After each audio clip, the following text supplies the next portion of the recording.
Welcome back to Martial Arts and Medu Netter.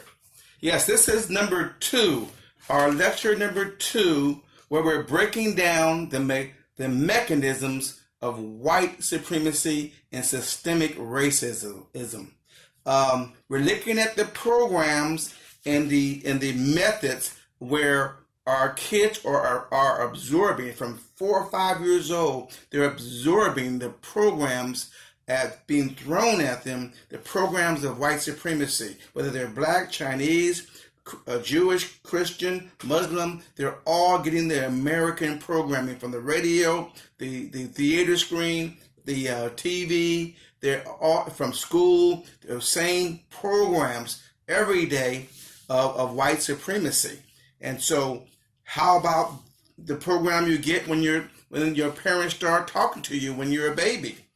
The English language is full of what we call psycholinguistics, where the language itself serves as a program for white supremacy. Here's an example. The Webster New World Dictionary. I did this about 20 years ago. I copied this because I was looking at how bad our language was. And so the Webster Dictionary says black. It says words like burn, suited, smoke, black from flame, opposite to white, of the color of coal or pitch. Negro, totally without light, in complete darkness, soiled, dirty, evil, wicked, harmful, dismal, gloomy, disastrous, sullen, or angry, like black looks. Without hope, a black future. Morbid, or a cynical way. Black color, black pigment. Person with a dark colored skin, a Negro. So this is the Webster New World Dictionary, and all of this was all under the heading of black.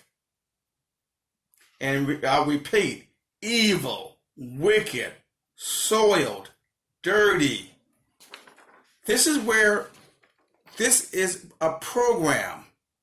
The language itself, the language comes from a racist beginning in England.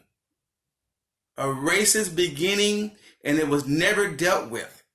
So we talk to our kids in this language, and the church black minister in the church says, Lord, take away my black heart and make it pure white as snow. The black ministers actually say that across the country. The language, they don't even know what they're doing. And people say, you blackballed me. You had a black day. Black magic. This is all within the scope of the programming, while the word white is associated with right and white and bright and light and good and godly. And the word Negro is associated with necropolis and necromaniac and niggardly and all of this nicotine, okay? All of this is associated with bad stuff.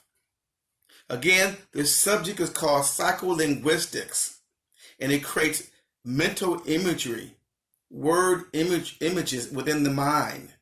And it supports white supremacy.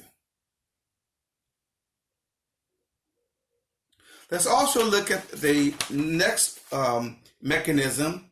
It's called good Negro versus bad Negro. This is the world of archetypes, where the archetypes are created by the Western mind, not by Africans or African Americans.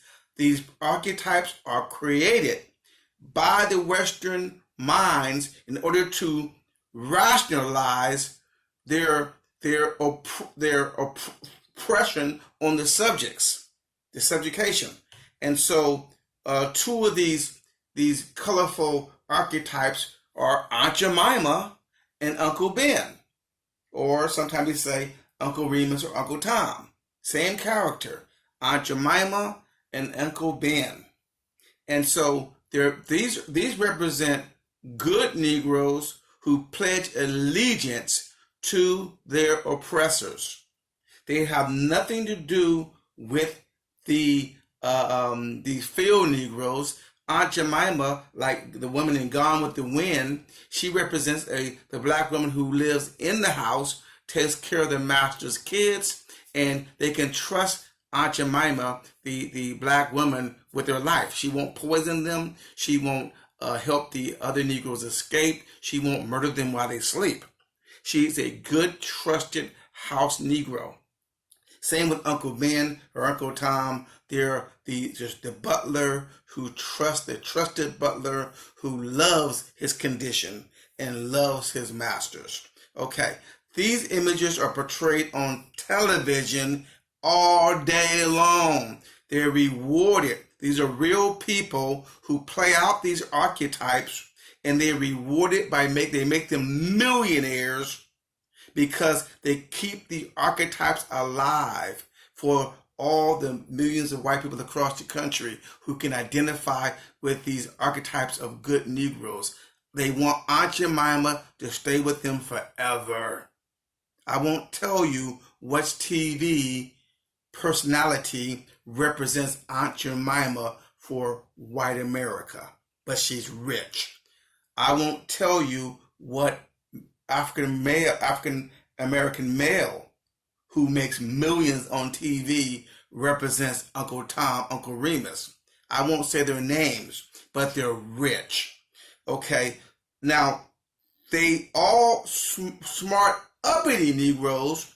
That means smart, or they equate being smart and intelligent with uppity. That means that you challenge them. That means that you challenge the system. You challenge you ask questions about the system. You say, why are people have been raped in penitentiaries and in jails for 60, 70 years.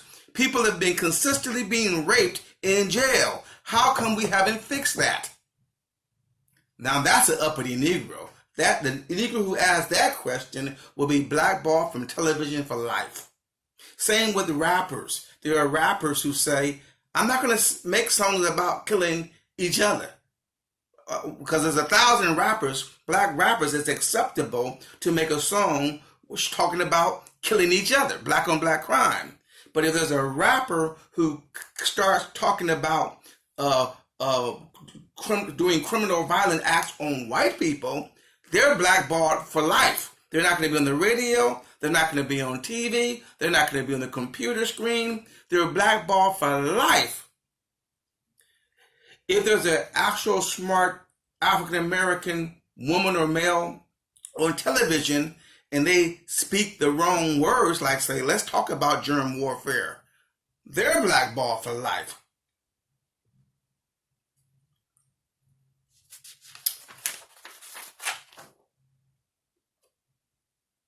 Okay, that's all for now, and stay tuned for session 3 on the mechanisms of systemic racism. Thank you.